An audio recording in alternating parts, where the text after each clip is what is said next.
جنتی جنت میں اور دوزخی دوزخ میں داخل ہو جائیں گے۔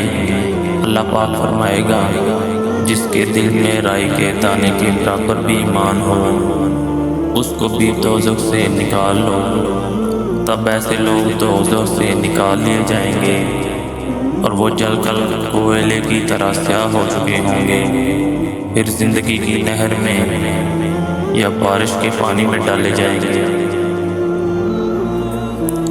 یہاں راوی کو شک ہو گیا ہے کہ اوپر کے راوی نے کون سا لفظ استعمال کیا۔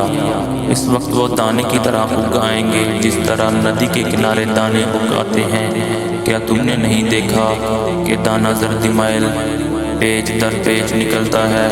وہیب نے کہا کہ ہم سے عمرو نے حیا کی بجائے حیات اور خردل من ایمان کی بجائے خردل من خیر کا لفظ بیان کیا۔